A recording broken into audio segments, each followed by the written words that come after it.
Good evening, welcome to A Foreigner in the Philippines.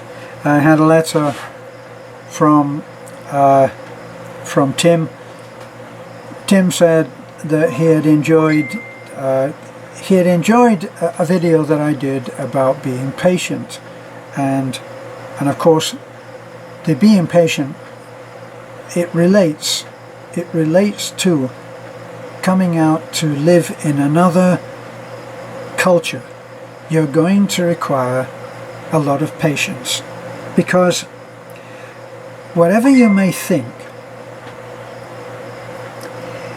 you are the foreigner. You are the one that is a foreigner. It's not your wife, it's not your girlfriend, it's not the family of either, it's you. So the foreigner is the one who has to change. Now, how much can he expect to change them? How much can you come out here and expect that the Philippines will change to accommodate you? My suggestion to you on this is that you don't hold your breath. That would be my first, perhaps a little facetious response to that question. The fact is, you will not be able to expect anybody to change at all. And if you're typical of expats coming out here, including me, you won't learn the language.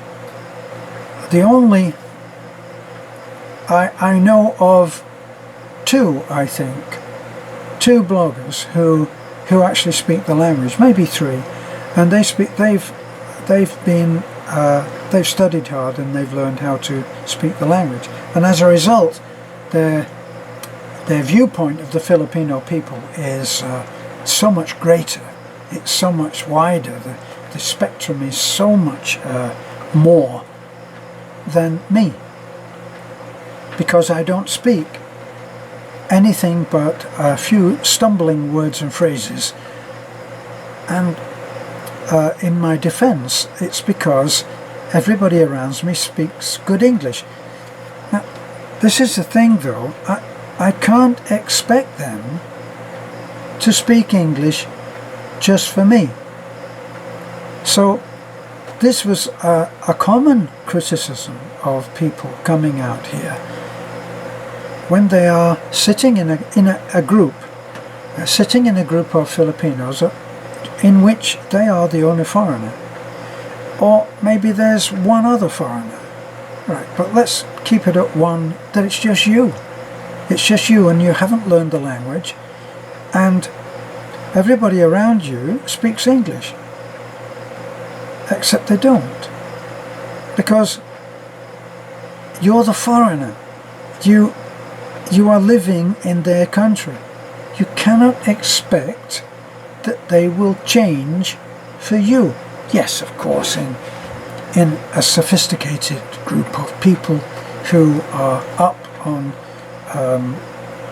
I don't know, the etiquette of good behavior, when more than one language is being spoken, you bring it down to the lowest common denominator, which is me, and you speak English. Now, other than that, it's not going to happen. That's just one thing. So already in not speaking the language, you have excluded yourself from all kinds of things. In my particular case, I look at a project that's supposed to be done, and I have to wait until everybody's discussed it back and forth, and then I say to Beth, what? And typical foreigner,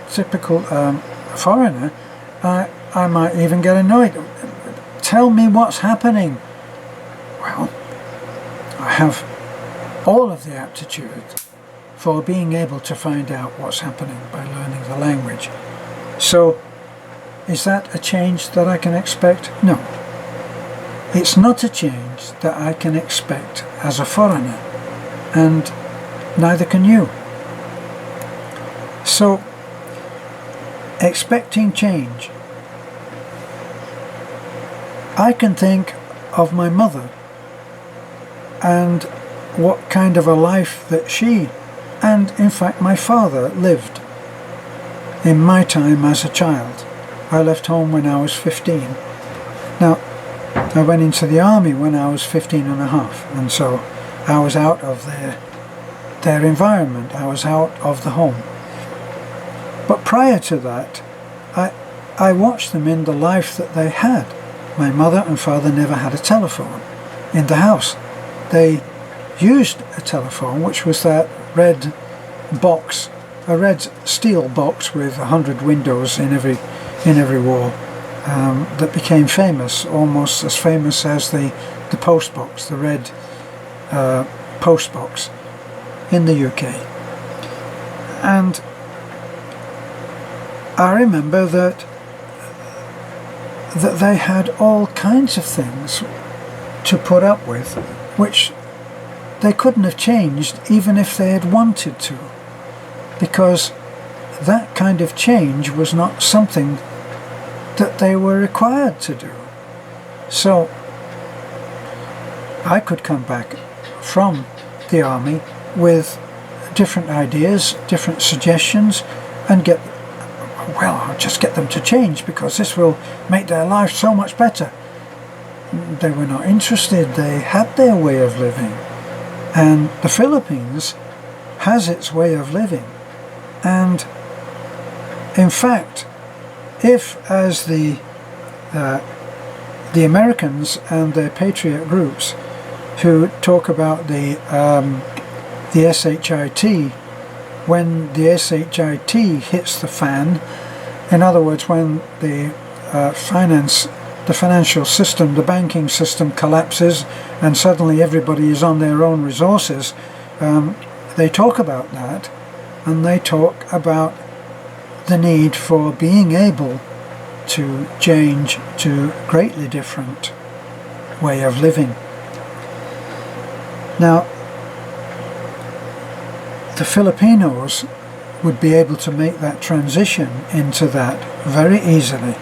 I know that when we built my mother-in-law, Nanay, a house, we knocked the old house down, we built a new house on top of the same site, which was much bigger, which was much better, which was much nicer.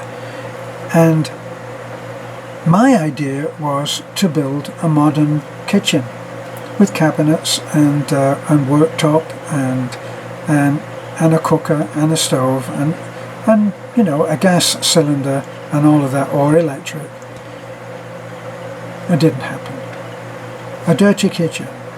That's what she wanted. Why? Well, because I can always find firewood. In other words, she's almost ready for when the SHIT hits the fan, because the condition of the SHIT hitting the fan has been a way of life for her for many, many years. When we first came out here, when Beth and I first joined the family, there was no running water, and we dug another well.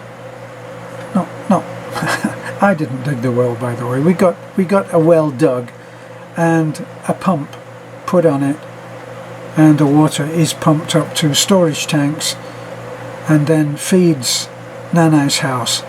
And I have a picture somewhere of Nanay with her hand on the faucet running the first water into a sink in her kitchen in, I think at the time it was 48 years. Up to then, even when we arrived, I used to take my turn fetching water from the well. We used to walk to another different kind of well and bathe down there. And so life was very different. But Filipinos would be able to adapt to a greatly changed world situation. Now, you coming out here, you're going to find so many things which are so different to the way that you have been brought up. Who's going to change? it's not going to be the Philippines. Filipinos have learned a secret which should be sought after, but yet is immediately clouded over in the mind of any expat that comes over here. Any foreigner coming over here will very quickly take for granted the fact that Filipinos are naturally much, much happier than foreigners, and they'll stop seeking that element of paradise which should be top on their list. It certainly is top on the list when they're in America. The search of happiness is the #1 goal. And yet when they come here, they're so busy seeking to change the Philippines into what they have left, what in most cases they've fled from, and they're trying to change this into that, and it's not going to work. And if you're going to come over here and teach the Filipinos how to keep time, how to be on time for appointments, how to be worried about whether we should have left at 8 o'clock or we're leaving at 15 after, it's not going to happen. It's not going to happen. You're not going to be able to do that, and you will not find any of the happiness that seems to come naturally to Filipinos, in spite of in every little bit of bad news, every element of adversity that they face, Filipinos can still smile. And here's the other thing. If Filipinos who are OFWs, if they could come home, even if it's to a nipa hut, if they could come home and survive, I think probably maybe 95% of them, of all the millions of OFWs, would be here like a shot. So, how much change can you expect to bring? For me, I am resigned to the fact that I have a lovely partner who is extremely talented in her own way, and I cannot expect her to change at all. But she should be able to expect her foreigner husband to change. For some it's a bitter pill, something that they're not comfortable with, but sooner or later you live with it or leave. I think that that's what happens. Thanks for listening. This is a foreigner. Bye for now.